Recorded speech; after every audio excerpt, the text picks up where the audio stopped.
Hello, welcome to Middle School Against Coronavirus. I'm Laura Anderson, and joining me this time will be Isabella, my daughter, who's starting 8th grade, and her friend Michael, who's been in Isabella's classes for years. The last time we talked, it was the end of the 7th grade school year after a few months of having abruptly gone to homeschooling because of the coronavirus pandemic. Over the summer, my husband and I both had COVID-19. Fortunately, we did not need to be hospitalized. I got sicker than he did, but we both got over it. And with Isabella, we tried to protect her as much as possible. She either just didn't get sick with COVID-19 or she got it, built up the antibodies, and has those in her system, but didn't have the symptoms that we did. We're very grateful for that. Also, since the last time we talked, a lot of schools did drive-by graduations because they couldn't do the usual in-person high school graduations. I know this is for middle school, but just some of the things that have happened over the summer. And then also this summer, a lot of kids had big birthdays. Isabella turned 13 right before the beginning of the school year. We couldn't have the sleepover that she wanted. So instead, I surprised her with a drive-by birthday party. We went by some of her friends' houses, and they made signs and decorated, and even one of her former teachers came out with balloons, and they sang happy birthday to her. And it helped her feel better about not being able to have that big 13th birthday party sleepover.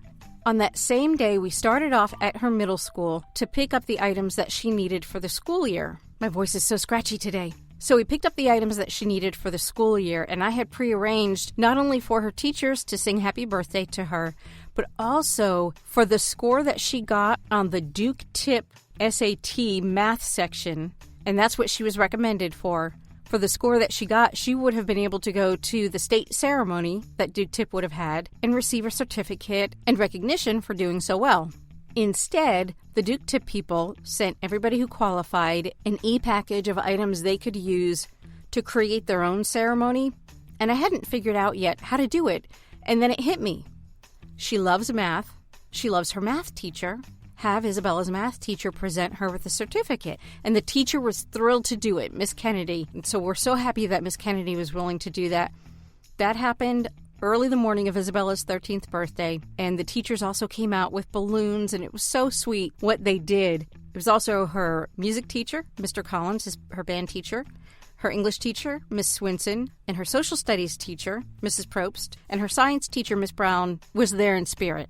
School is back in Liberty County, Georgia, and it's a new episode for the new school year, 2021, of Middle School Against Coronavirus. I'm Laura Anderson. With me is my daughter, Isabella, and her friend, Michael. Hello. All right, so school started 2 weeks later than usual because Georgia spiked up again this summer with coronavirus. They were originally planning to offer for a parent's choice if they could send the students to school or the students could do virtual learning from home. Because of a funding that they had already had in place, they got all new iPads for all of the kids in all of the grades this year. So that's great. But we got that spike and they came back and said, no, we're just going to do virtual learning for the first 9 weeks, see what it's like by the end of that, and then determine as we go along if we'll go back to school or continue with virtual learning. And they needed an extra 2 weeks for the teachers to get prepared for the virtual learning. School started middle of August, and I'll start with you, Michael. Your thoughts on it so far?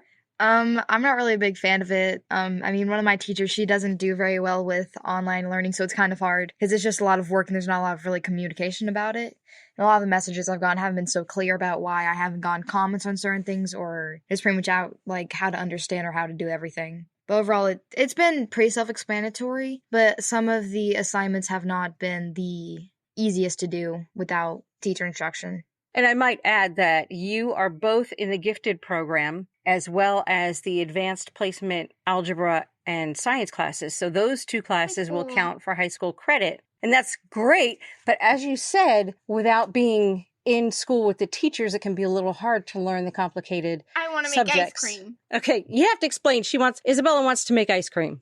So, the 8th grade physical science class for my teacher, which we have this year, makes ice cream with her students. And I want to make it. Why can't you? Because we're not in school. She said to hold on to your hope, because we already talked with her about this. Hold on to your hope because, as I mentioned, they're doing this 9 weeks at a time. If we're lucky, at the end of this 9 weeks, you'll get to go back to school. One thing that I found frustrating was that because they're doing the virtual learning and contact sports make it really easy to spread coronavirus, so they suspended all of the extracurricular activities. And I know that you're both involved with them. And Isabella, we'll start with you. You're involved in which ones? Helen Muffin Rainbow, World War II Book Club, Math Team, and Student Ambassadors, and Makerspace Club. Currently, Ambassadors, World War II Book Club, and Helen Muffin Rainbow are kind of working. Like, we're going to do them. So they're doing that virtually? Yeah, all virtually for Helen Muffin Readable. And I want to go to Atlanta for state. I don't want to have a meeting competition. The competitions normally involve the families going to cheer on the kids, and the kids are all in a room together, and there are a lot of people that gather in one location for the competition. We don't know how that will play out this year. So Isabella wants to get to state this year. Last year they won regional, and we don't know how that will play out. It's still early because that's the spring. So hold out hope. And then... they literally said that. Michael, you are part of the green team, right? Yes, I am. Me and a friend of mine who's also in the same grade as me. This was supposed to be the year that we were kind of like in charge. Not really like in charge of the club like officially, but pretty much we're the ones who are trusted to do most of the going out to the warehouse, the greenhouse, like anything we need to go grab and run.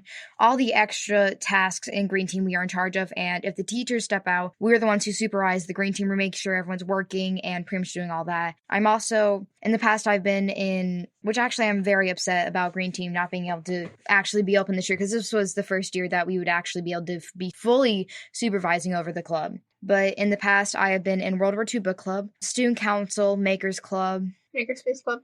Makerspace Club, yes, that's what it's called. Oh, yes, you both do that.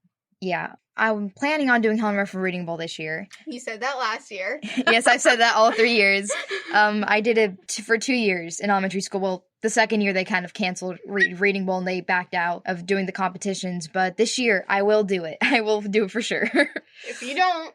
So I guess you both feel cheated with certain things. Yes. Yeah, especially since this year was supposed to be like the best year for green team, because me and my friend Howard, because last year we had a higher up student than us, so she kind of was mostly supervising. But now this is going to be the year that was just me and my friend just kind of being in charge of the room and doing everything we need to do. And that's a great responsibility for an 8th grader. You're both in 8th grade. One thing that breaks my heart about the green team, Michael, is that a huge part of what green team does is collect bottles and cans that people bring in for recycling. You do a huge drive. It's part of the Pepsi recycling challenge.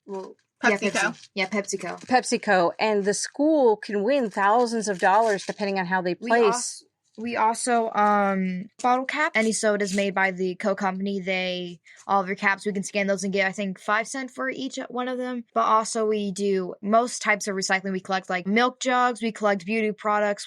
All of these are empty, of course, but we take dental products. We do take markers, ink cartridges from printers. There's just a lot of different items we use for green that we collect. Of course, it's a lot of responsibility to be in charge of this club, and also because several students join and they don't really actually contribute to the club. You get dirty doing it. Yeah, you do. It's something a lot of students aren't used to, but I thankfully have gotten used to it, so like the sun doesn't really bother me anymore. But pretty much you have to deal with other people's recycling. A lot of times people just throw in trash, so that's not the best to go through. We also do sadly have to go through cafeteria bags. Those are terrible.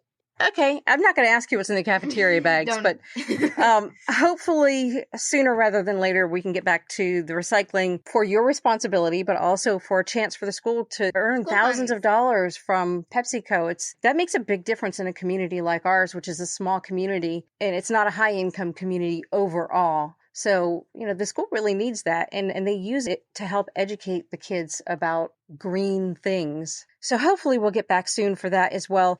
Isabella, you've been really frustrated with the online learning because you find it more boring. As I mentioned, you're both gifted students, accelerated students. So what is boring about it to you?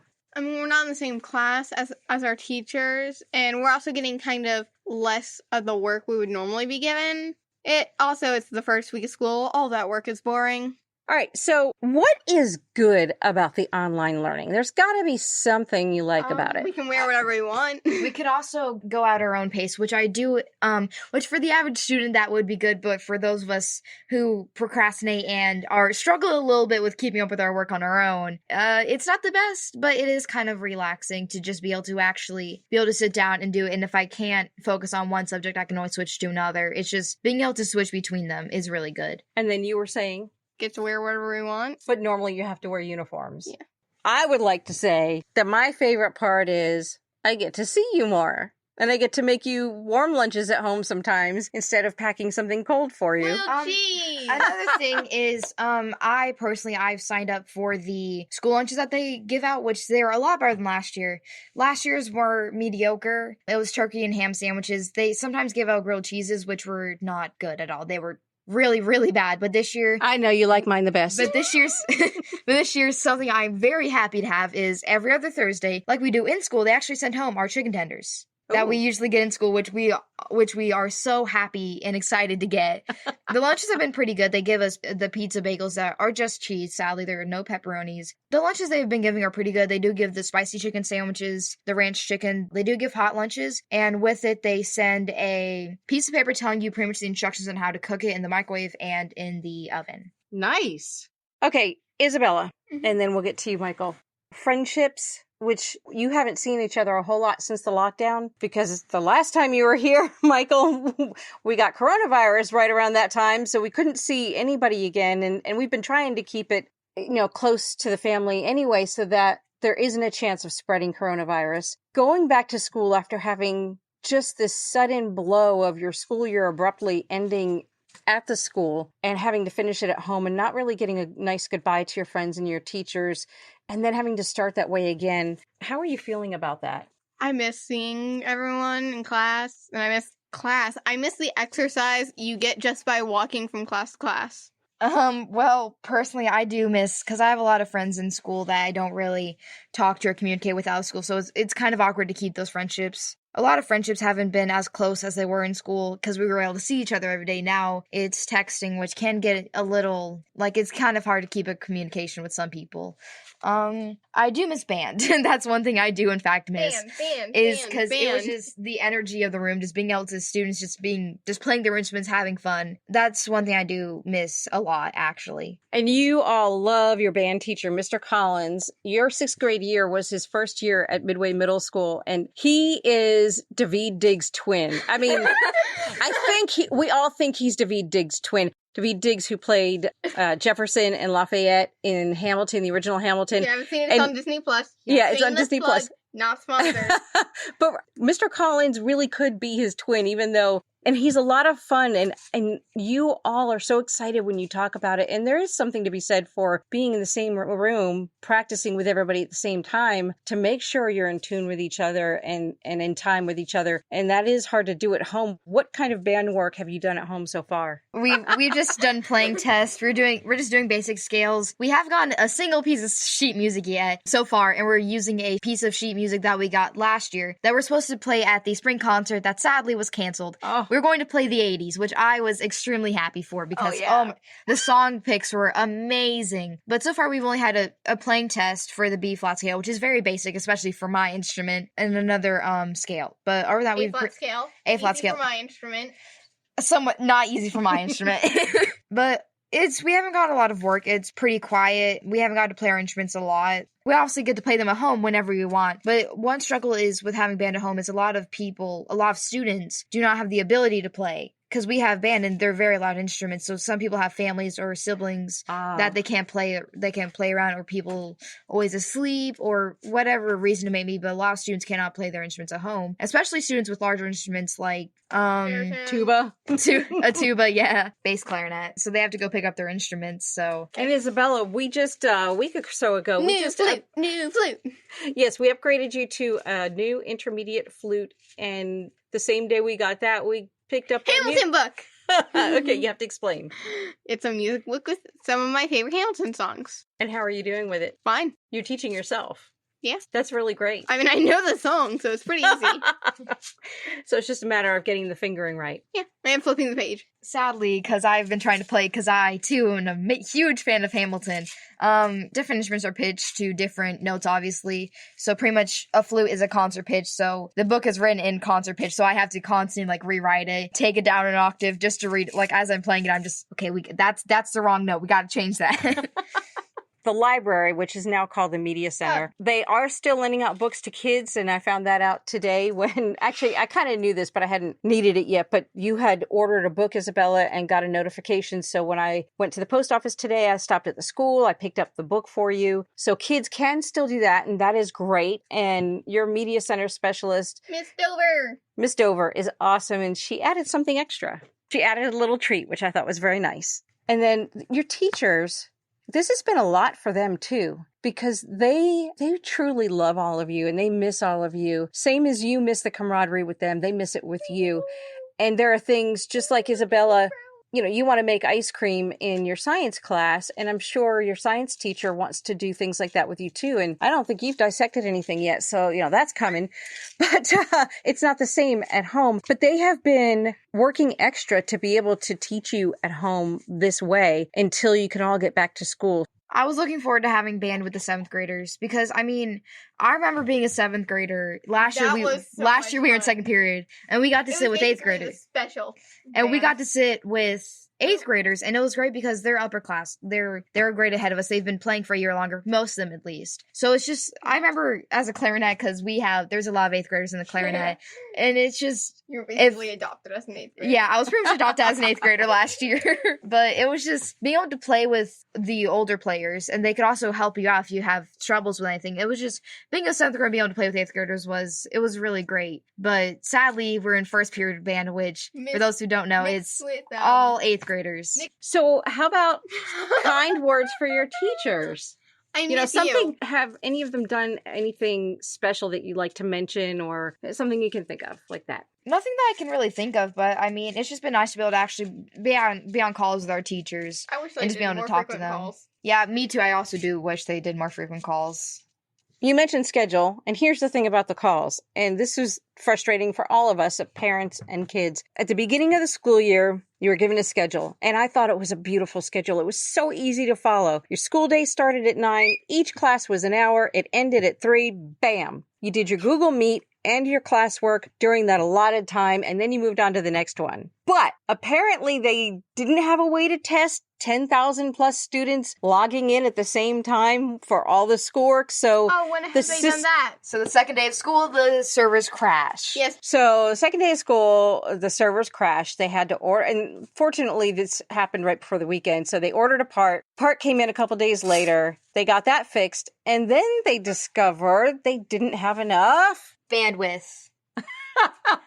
When they fixed everything, they still kept a schedule change. They changed the schedule to something really jumbled up. And you were saying? But it's funny because they thought that was going to work because obviously the schools are all separated, but they're still going to be on the same program at the same time. It's just some are doing calls, some aren't. But sadly, the most thing that hurt me the most by the schedule change is we got 30 minutes taken away from lunch. I know. Now we just kind of go into our drop everything and read time. Which you used to do at the beginning of the day in homeroom. Yes, we did. Actually, I love that they're encouraging reading, but yet the change in the schedule, they were trying to stagger it, as you were mentioning, Michael, between the different schools. But as you mentioned, there are overlaps, so they're still all using it at the same time. And they took away 30 minutes from lunch, which it was really nice to have the long lunch. 30 minutes of lunch while making the school day longer. Yes. So we've been adjusting to that. But what the new schedule has done is the morning part of the day. And I'm getting my work done really fast. Your teachers assign classwork. Oh, the school day starts an hour earlier now. It's really confusing. So you do your schoolwork between 8 and 11:30. Then you take lunch. So there's an allotted time for each class before lunch. And then after lunch, there's an allotted time for Google Meets for each class, which it's so confusing to have it broken up like that. And not every teacher meets every day. So then what? I do not like it. I mean, the calls were only 30 minutes, but now that we have the new schedule, teachers seem to be making longer calls. Because in the morning, we don't get any explanation about our assignments. It's just what the assignment says. And then we obviously that call that day, the teacher will answer any questions we have and go over anything that we had struggles with. But sometimes it's hard to do because a lot of students haven't done their assignment yet. So you can't really answer questions or they'll get the answers. Ah. And Isabella? Boo! Okay. I think boo is a very, very accurate representation of how we feel about this. Yes, the school system has done a lot to try to make this work, and it is appreciated, at least by me. However, there have been kinks. And as I mentioned, the frustration over the schedule change is probably the biggest one for me. But we are grateful for everybody who has been pulling together to try to keep the kids back on some kind of academic learning platform. And speaking of platforms, what you're using is called what? Canvas. I prefer Google Classroom because we were much more used to that. And it was easier to upload Google files. The way to do it from, like, the Canvas, you can't do it in the Canvas app. You have to go to the Canvas website, or you submit it through Google, which you can easily do the same through it for Google Meet, but you can get it in 2 different platforms. I do miss Google Classroom, just because it was a nice little platform. Yeah, Everything was in one place. Yeah, which, this year they're technically supposed to put everything in one place. We do have a teacher that keeps putting links that goes just several different areas. You have to go to this site. You guys need an account here. You need to join my class here. You need to join my class here. So she's having us do a lot of things in other platforms. When technically, they're only supposed to do it in Canvas. Ah. Well, I would like to applaud both of you so far. You're doing fabulous in your classes. Grades in the high 90s, if not 100, all across. So congratulations on that. I'm going to ask this, and you can give me evil eyes if you want. But one of the things I remember about middle school is crushes. It was fun to walk in the halls and be able to at least look at your crush. And you can't do that now. And feelings, anybody? I'm not talking. I'm currently in a relationship with someone who does not go to our school yet. So I don't really understand that. Well, I mean, I guess I kind of understand, like, walking through the halls and being able to see your crush. Or if you want to walk through and be like, or your boyfriend, girlfriend? Yeah. Yeah, if you have one. I did not have a boyfriend or girlfriend. I prefer to think it's too young to date. And your dad and I prefer to think that too. But crushes, I'm not expanding on crushes. Well, I mean, personally for me, as long as the relationship isn't affecting my academics, me and my mom are completely fine with it. Yes. Yeah, that is important. Anything that affects your academics, you have to step back from. But you're both doing great. I really appreciate you spending time talking with me for Middle School Against Coronavirus, and your playtime can now resume. Yay! Well, Isabella, the birds are chirping in the background because you're enjoying the nice day on the back porch, doing your at-home schooling. But that's about to change because since I last talked with you and your friend Michael, we got word that... we're going back to school! Woohoo! Details? They're doing a reopening plan for middle school. It's going to be first the 8th graders on the 21st, and then a week later, it will be 6th and 7th graders. So I guess you're going back to get the school ready for them? Yes. You're an ambassador at Midway Middle School, and you usually help the 6th graders get adjusted in the beginning. How do you do that? What we do is we give tours to the 6th graders so they know what the halls look like. And we don't do that for just 6th graders. We also do it for new 7th graders that are coming in from maybe Kessler or another school. And we give them a tour of the building, and so we haven't been able to do that. So when we get back, we'll probably get the school ready, kind of look nicer than it did when we last left, and then we'll meet the 6th graders and some of the new 7th graders and give them a tour, or maybe all 6th grade and all 7th grade. Well, definitely all 6th grade, maybe all 7th grade, who knows. But we'll give them a tour of the building so they know the building more, to where they know what it's like. And I'll bet you have some new ground rules to cover with them regarding COVID. What would those be? Wear a mask. You get to bring a bottle of water. And no hugging. Yeah.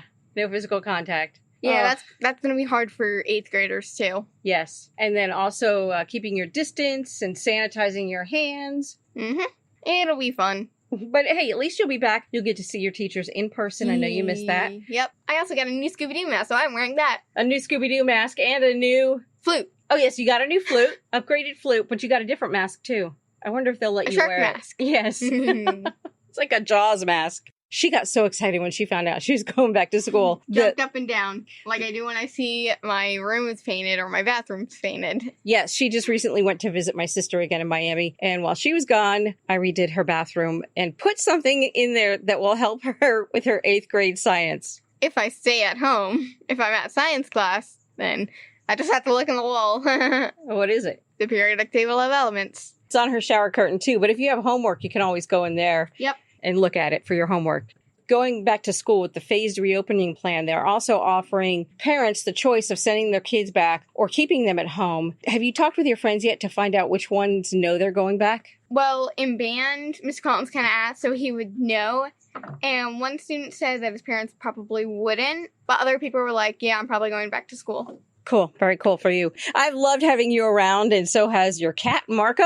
Yes, he has, who is right over there. Yes, he's watching us from the inside. And falling asleep. And I know you've been enjoyed being around him more and having me make you food at home and sometimes snuggles in the morning. But how do you think you're going to adjust to not being home anymore? I think that my legs, the first week or two of school, will be like, why did you put me through this torture? Because majority of my exercise comes from going down the halls from class to class to class. So even if you don't have a PE class because you do band instead, you still get your exercise. Yes, I do. Anything else you'd like to say about the return of school? Being as I'm an 8th grader, I think this is a better opportunity for me to know which high school I'm going to go to and prepare for that. Because I always do that at the end of the year with high school, as students of Midway Middle will hear over the intercom. And so I think it would have been really hard to do that online. Yeah. So I'm glad they're doing it in person, hopefully. Also, they are doing Helen Ruffin Reading Bowl virtually, but since we are going back to school, that means we get to have practices.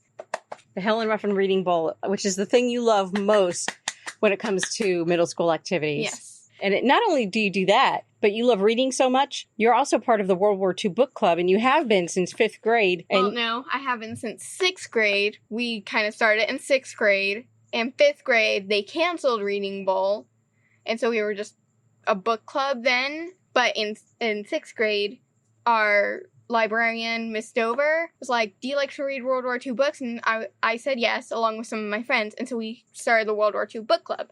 Got it. And I have one of their books in my hand. It's called The War Below. This is an 8th grade book. 6th grade and 7th grade and 8th grade, they all have different books. I think it's great that you're learning about World War II that way. Yes, it is. All right. Well, I love you. I'm going to miss you, but I'm happy for you. Yes, I am too. Go back to work. Yep. Thank you so much, Isabella and Michael, for your input. And we appreciate you listening to Middle School Against Coronavirus. I'm Laura Anderson. To all of the teachers and the other school system staffs all across the country who have been dealing with this unusual circumstance, as well as the parents and the family members and the students, to all of you, thank you for all the hard work that you've all put into this, and best wishes. Stay well.